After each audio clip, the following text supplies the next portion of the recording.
Hey, it's Aaliyah, and I am back with another conversation. Daily Conversations is all about highlighting people's stories, their impact, their why, their purpose. Why are we doing what we're doing? What are we living for, right? I love to highlight people's stories. And so we're doing that today again, back with another wonderful conversation.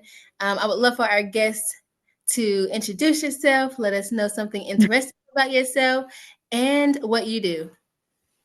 Hi, my name is Dr. Nneka Gigi. I consider myself a self-appointed African hair griot, and what that is I use our natural hair history to tell our stories. I'm also a literacy advocate, and most importantly, I am a mom to a 4-year-old going on 30. And one thing about myself that I will say that I feel like is always funny is that I tell people I have two names. My family, well, my dad's side is from Nigeria and their tribe is Igbo.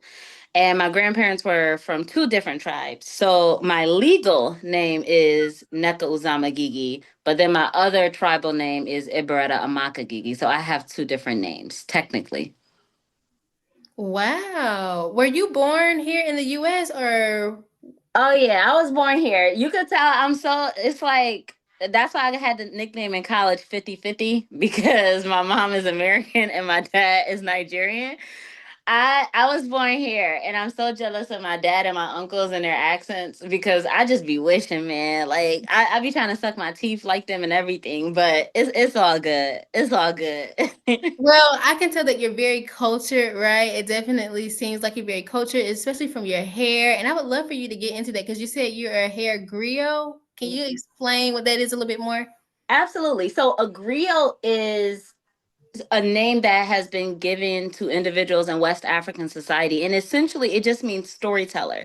So, those are the elders that you would see gather and tell stories and pass them down from generation to generation. So, when I call myself an African hair griot, I am choosing to pass down our stories through hair. So, a lot of times I will go through indigenous hairstyles and, like, do I have what I consider my hair Bible close to me?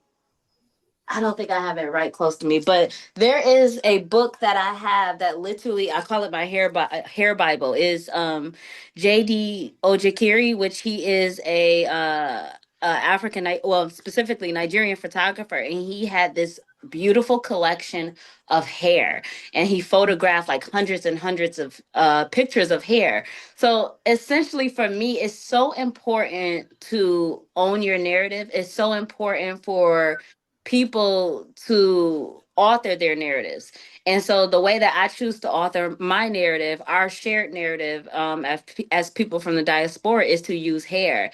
And a lot of times people think that, especially within our culture, they think that hair is something that is purely about beautification or it's something to look good, not realizing that a lot of the styles that we wear today, even down to box braids, they have indigenous roots. Not just simply our ancestors wore them, but they're tied to rites of passages. You have distinctive hairstyles that note when a war started and ended, and there's so much culture behind it beyond what you see, like the visual aesthetics of it. So for me, it's a conversation piece so that whenever I wear my hair like this, and I always do like a contemporary aspect to it, like, okay, blue hair and finding different things from the thrift store to sew and weave in my hair.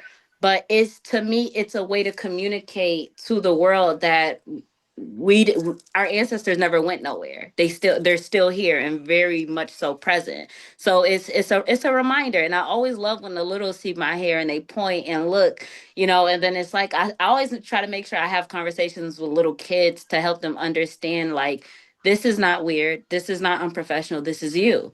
This is you. This is the authentic you, before, our world, kind of got a hold of us in such a way. How did you get into all of this? Like, was this something that you grew up just learning about or doing or Um, well, you know what? It's honestly, my hair became a love language to myself. I struggled immensely. Like, I'm sure a lot of Black women and young Black girls do, with loving myself. So like in high school, for instance, I had eating disorders. I would sometimes try to, make myself throw up and all these different things because I struggle with my hips. I struggled loving my butt. All these things now that's like it's lit. It just it just wasn't, at least for me, in the world, in the sphere I grew up in, it wasn't praised, it wasn't packaged as something beautiful, especially for a dark skinned girl, right? Like, so I could not get it right. I could not figure out how to love myself. And so hair was that first introduction to, like, okay, hey, why don't, if you can't see how beautiful you are through your body, try looking at yourself through the lens of hair. And for me, it started as that, like peeling back layers of my identity. And then once I started to realize through research, and I have so many books, oh, it's not just hair, oh, it's a rite of passage, oh, there's certain hairstyles for only queens, oh, there are Black queens. That within itself, it became a way for me to validate myself. How do you teach kids that their hair is attached to their identity? Because I know you said you like talking to kids about their hair. Hmm. How do you? So Yeah. so the way in which I do that, I am always trying to keep myself active in sometimes going to conferences, even though they're geared towards adults and scholars, people will bring their children. I also do have a nonprofit which I founded while living in Los Angeles. It's called Quenu. And Quenu is an Igbo word that simply means that we'll come together in collective will and solidarity. And within Quenu, our pilot program is Beyond a Dormant Club. Beyond a dormant literally is a direct notion for hair, saying that it is beyond a dormant. It is more than what you see. So within that book club, we have free story time every Tuesday. Our poetry club, which is free as well, Melanin Inc., meets every Thursday and is hosted by the beautiful, illustrious sister Tiffany Richardson. She is literally amazing. So that is one of the ways. And then sometimes I might collaborate with museums and other community spaces where I'll just host workshops. And whether I'm reading, or even if I'll have a yoga person come in and do something, like, I am going to talk about hair some way. And it happens simply because of how I show up, how I look. The kids ask questions like, your hair is blue. It is. Do you want to touch it? And I'll let them touch it. I'll let them pick through it and discover it, and just, remove that boundary to say, like, hey, this is home. Whether you want to straighten your hair, whether you want to have locks, whether you want to have braids, just understand that your hair is home, and I just want, especially, young Black girls, have being a young Black girl at one point in time, to realize, like, our hair means so much to us. It is a part of our everyday being, but I think that we don't realize how much it plays a part into our mental health and overall well-being. So anytime that I have an opportunity to host or co-host workshops,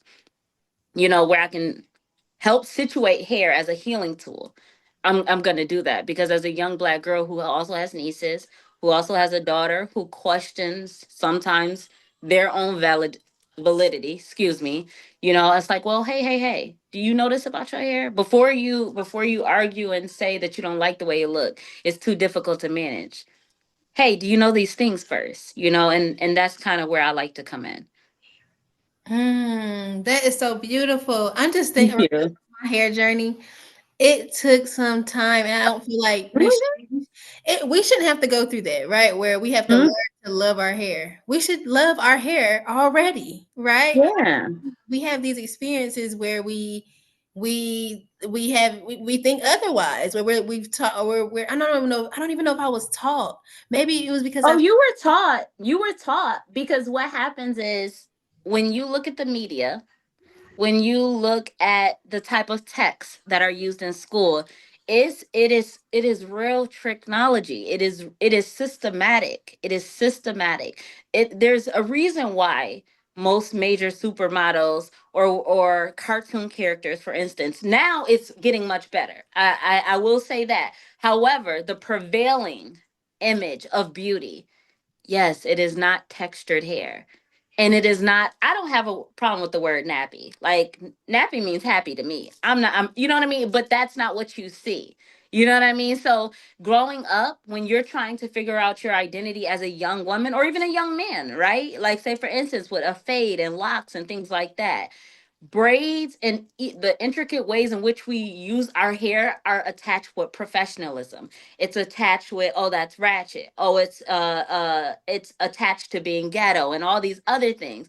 But then it is taken and packaged and given to us, and we buy it not realizing we're buying back our culture, but still suffering from that kind of like cultural, whatever you want to call it, brainwashing, that how you look is not good enough, but they will take it and package it and sell it back to you.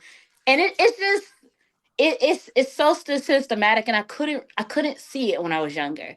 And so now it's like I don't want younger kids to have to be the age of 21, the age of 30 before they look in the mirror and realize, oh yeah, I am a king, I am a queen. Right. Yeah.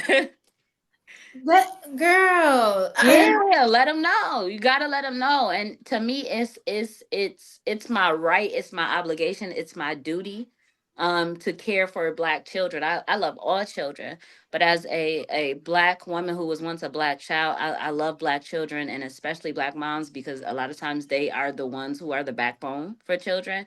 I love them so unapologetically. So through literacy, through hair, those are the ways that that's my love language. That's my love language. That's how I show that I care for us. And it's funny that you said that because I was thinking in my head, like, everything ties into everything, right? When it comes to education, Mhm. if we don't feel good about ourselves and how we look, how can we even really truly learn anything? Yeah. So bringing out this part of people that's so important. Our hair is so important. We cover it up. We do a lot of things, but our hair is so important, and it changes the way that we think about ourselves, how we act, how we feel. So how do you think that that's, especially as an educator and an Mhm. entrepreneur, how do you feel like that ties into literacy in children? Maybe because there's a literacy crisis, right? Do you Oh yes. do you feel like that the way that we feel is reflecting of that literacy crisis? The way that we feel about ourselves is a reflection. Absolutely. So for me, like my nonprofit that I have where we put libraries across the US, at the end of the day, I do allow, and when I say allow, I do support, I should say, my stewards in choosing the text that they want. But when you look at a character in a children's book, for instance, the texture of their hair, what that character is doing matters, right?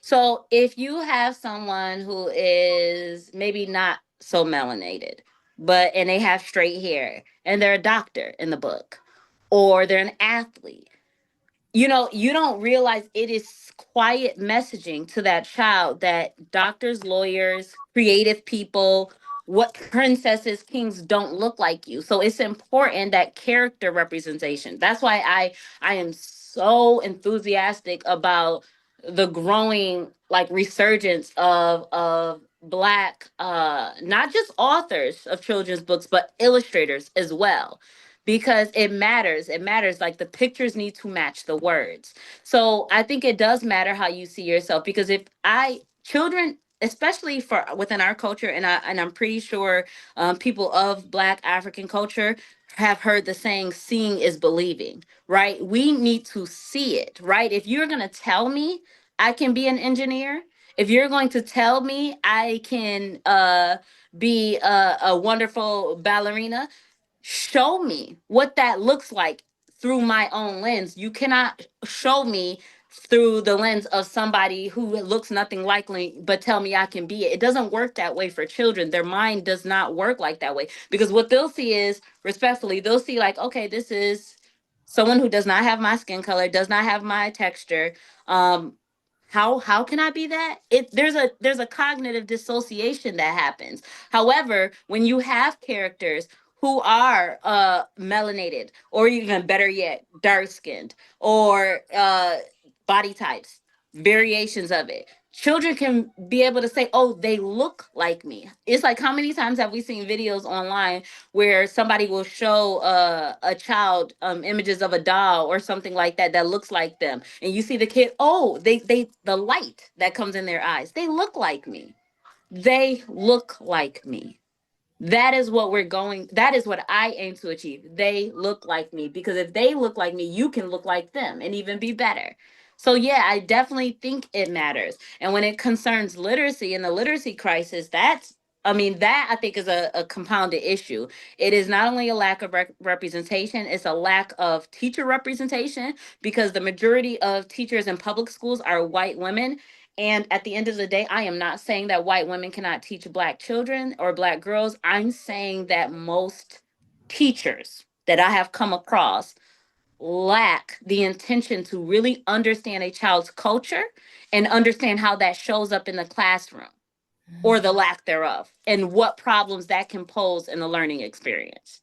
So it's kind of a combination of many different things with the literacy crisis.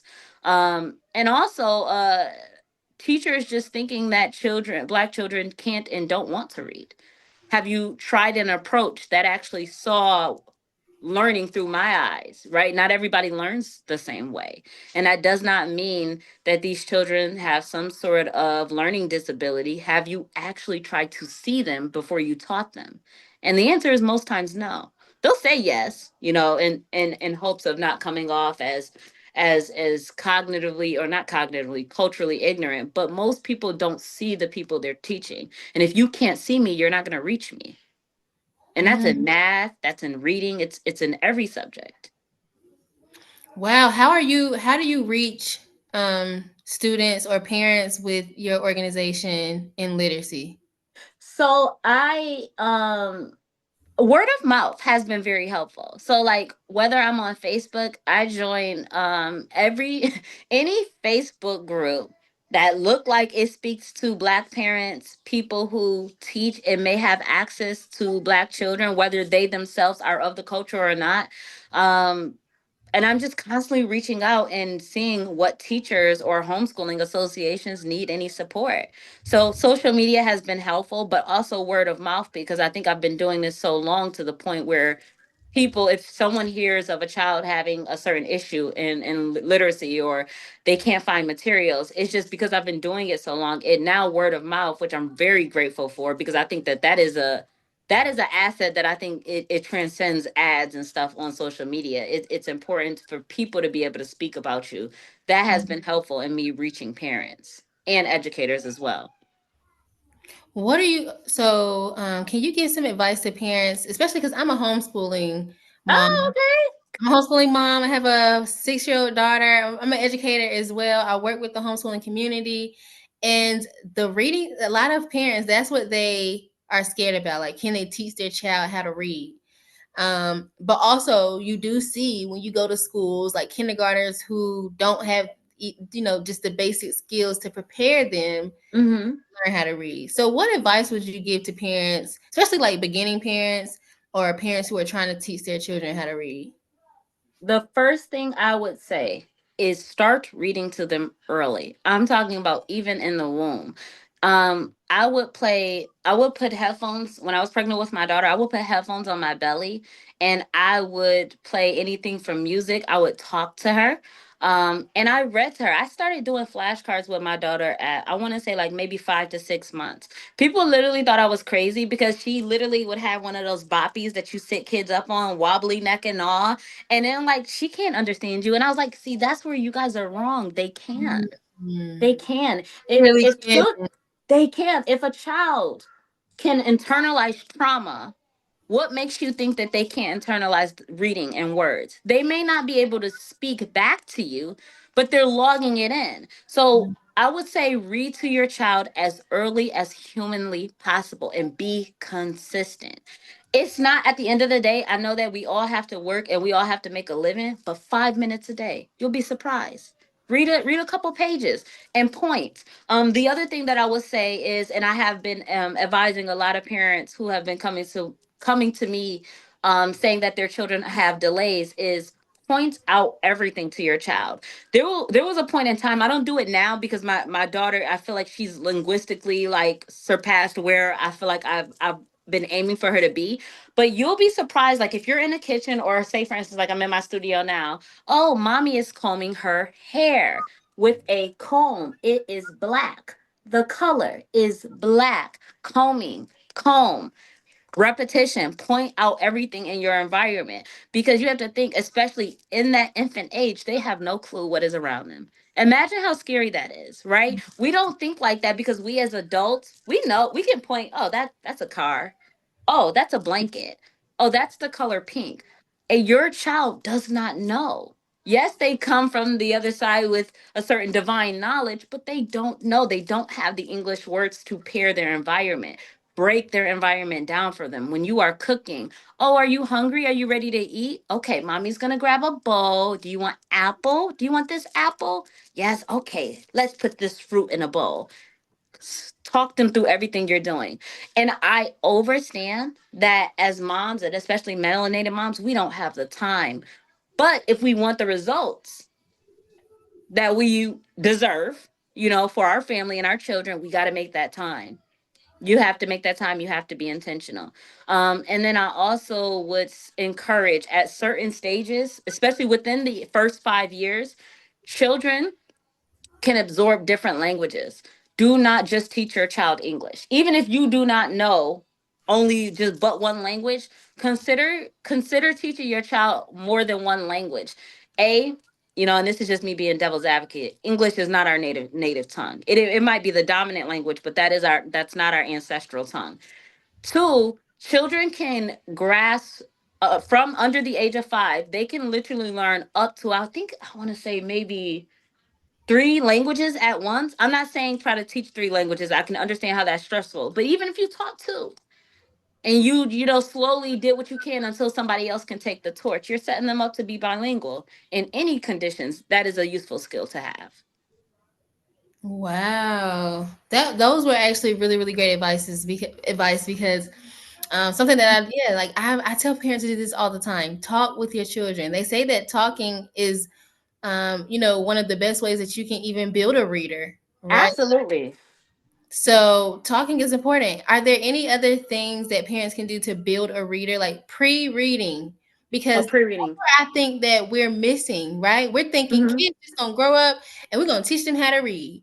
We don't have to like Oh, spend time or nothing. They're just gonna go to school, they're gonna learn them letters. And no, there needs to be some can you tell us about those pre-skills that parent that we as parents, like you said, from ages 0 when they are infants to 5 years old, they are not in school. What can yeah. we do to prepare our children for the future instead of just putting them in school and letting the schools handle it? The first thing I will say is children do not go our children do not go to school to learn. They go to school to socialize and a lot of times be miseducated. So that is my personal opinion. The one thing I will say is I feel like this is an unpopular opinion, but it's true. Stop baby talking.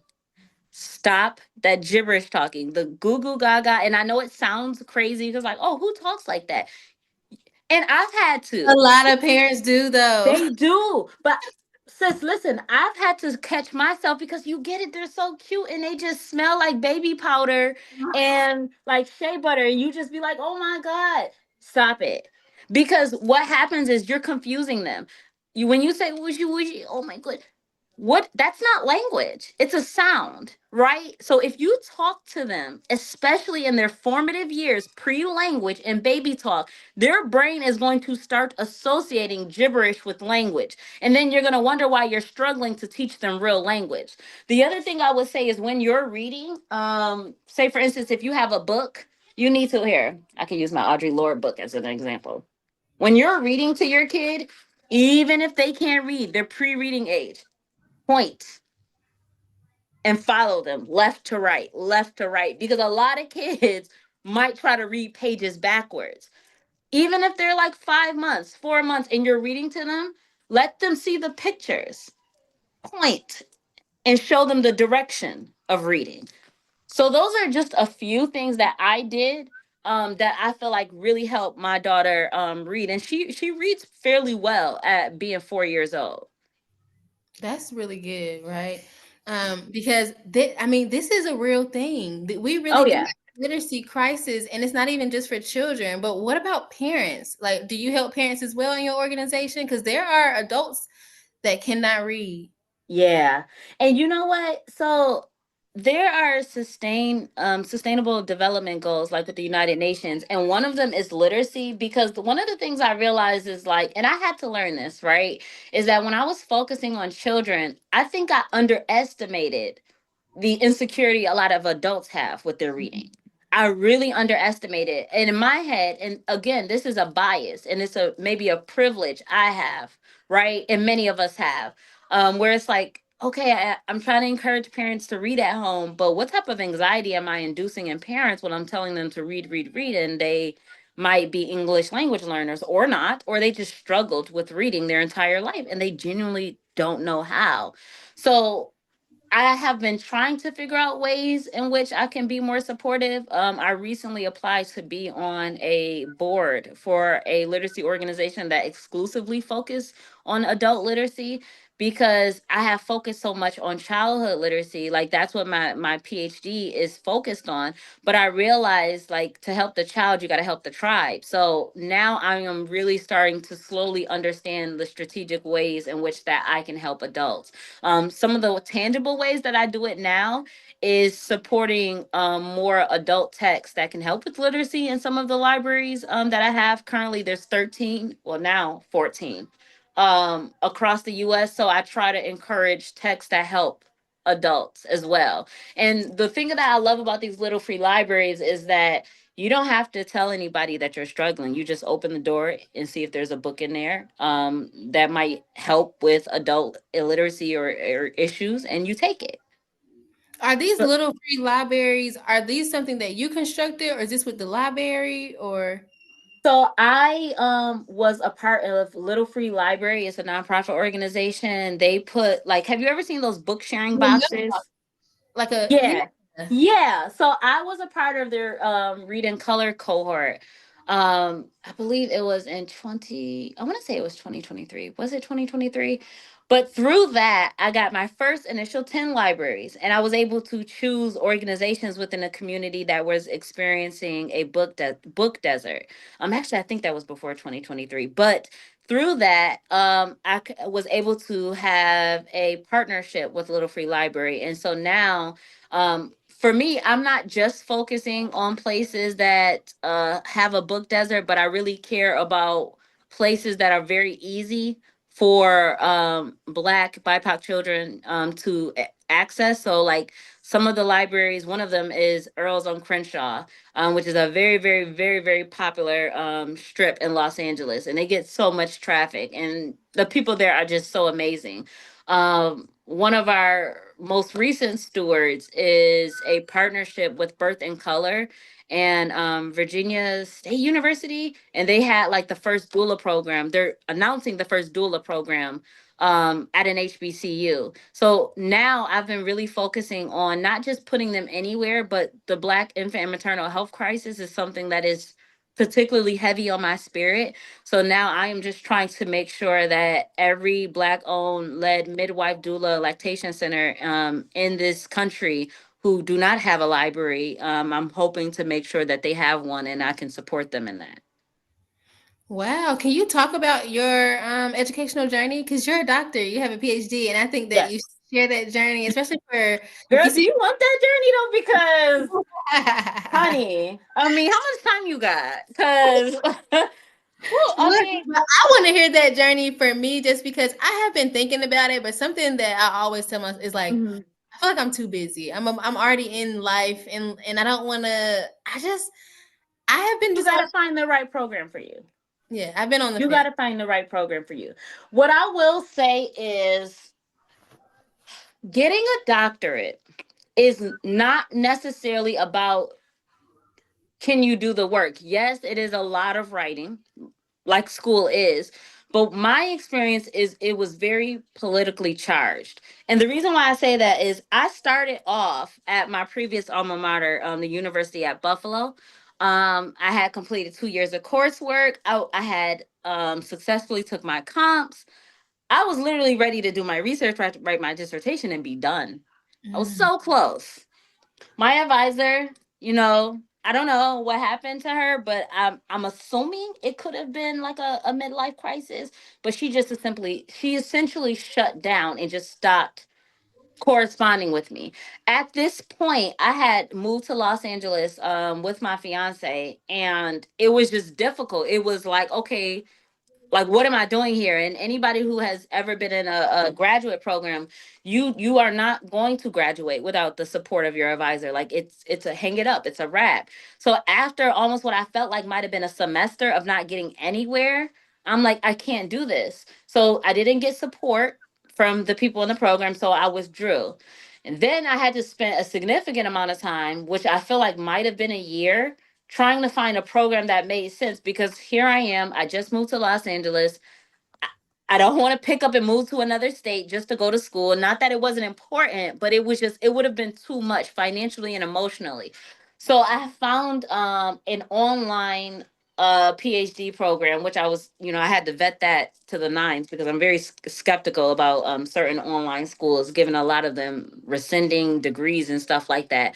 But Hampton University, it's an HBCU. It is an accredited organization. So I enrolled in their educational management program with a focus on K through 12. Now that experience, God got me, so I got through that experience, but it was hell on earth. It Mm. it secured a spot for me in therapy for the next couple years, Mm. simply because it was Black women that was over the program, and I genuinely thought, and no one talks about this, because I feel like a lot of doctoral students, a lot of graduate students, especially Black women, and Black men too as well. I'm not saying they don't suffer, because I've heard some horrible stories about Black men being harassed by female professors, and it's ugly. But when I went to school, I thought that I had found a safe space because Mm. it was an HBCU. I thought that how I showed up, like how I wear my hair, how I wear my clothes, would not be a problem. It's an HBCU, right? So even though it was online, I had to go to Virginia for like our initial meeting, like when everybody first met together, like orientation. I'm not gonna name drop at this time, but I'm gonna say the dean or the person over the program at the time, when I met her, I introduced myself, because when I transferred, for whatever reason, Hampton did not take my 2 years of coursework. Even though the university at Buffalo is a research institution accredited, you technically should be able to transfer your credits anywhere. I had to start all over. 2 years worth of coursework gone. Mm. Yes. So I had to start from scratch. So when I introduced myself to the dean of the program I was in, I said, "Hi, my name is Nneka. I've had a rough experience in my doctoral journey, but I'm excited to start something new." This was not me projecting my previous experience onto Hampton. This was me just saying, "Hey, I've had a lot to deal with in the past." She took one look at me, looked me up and down. She said, "Maybe this isn't the program for you." And I was just like, "Oh, okay." So I'm like, this is before I even took any classes at Hampton. And so I'm like, okay, but again, maybe it's the nausea in me. I was hard headed. So I'm like, okay, we'll see. Cause I took that as a challenge. And I don't scare easily. So I said, okay, cool. So I'm gonna finish. Thank you. You just confirmed that. Um, but the experience was hell, in a sense of I was not supported. When I came in, I was very clear that I was not going to deviate from my focus of focusing on Black girls' literacies. And I say this all the time, and I think it gets exhaustive, that I always have to preface that by saying, I believe in all children. I'm not ignorant. I'm not racist. But it's like whenever I have in certain spaces, I choose to focus on Black children or Black youth exclusively. It's almost like I got a lot of backlash. Like, you don't think that you're being narrow? You don't think you might come off as biased? So my question to them was, do you ask people of Jewish faith and who have their schools and institutions for children to be brought up in their do you go to them and ask them to study Black culture and to write texts that would help Black culture or Black children? No, you don't. But it's only, I feel like whenever we choose to focus on our community, it's like, oh, why don't you look at all these other children? No, let me focus. So there was that. And they thought I was joking. So they didn't take me serious. But when it got time for me to pitch what my dissertation was going to be about, and it was about empowering the multi-literacies of Black girls using natural hair culture as a tool, they was like, this isn't academic. Hair isn't academic. Do you know how many academic texts are written on natural hair? You know how old and ancestral natural hair is? And they would always say things like, oh, I have nieces that wear braids. I was like, oh, you sound like so many women who say, like, I'm not racist, I have a Black friend. But this is coming from Black women. So it really messed with me, and I had to get into therapy because I was being talked to like I wasn't a researcher. I'm a really great researcher.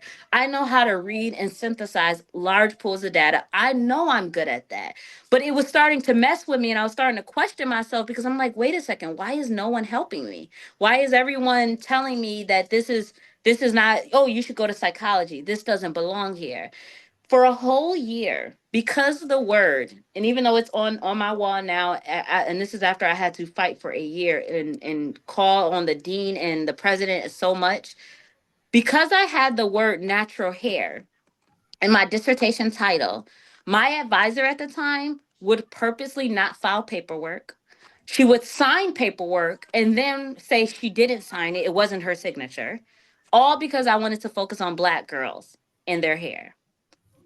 And then also, I quoted people like Missy Elliott, Audre Lorde, Beyonce, whoever I felt liberated me as a Black woman, I cited.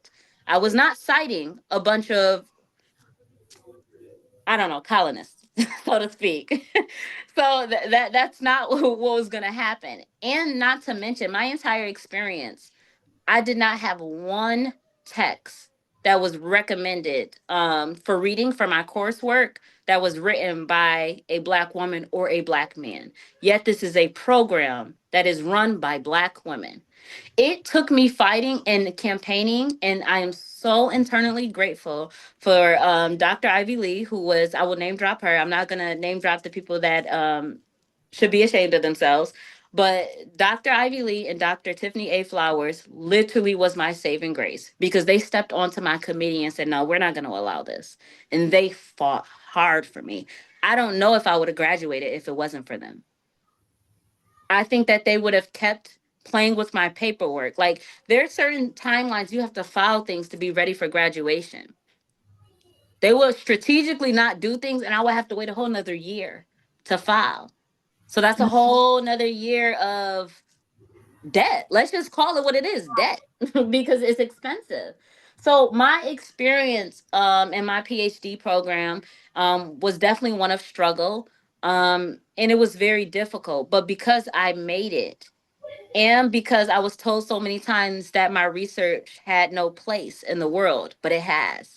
And I have spoken at conferences, and I have been paid for it, and I have been able to work and co-author on projects. It's like, okay, now I can see because I got through it. But during the midst of it, oh my God, it was spiritually gut wrenching.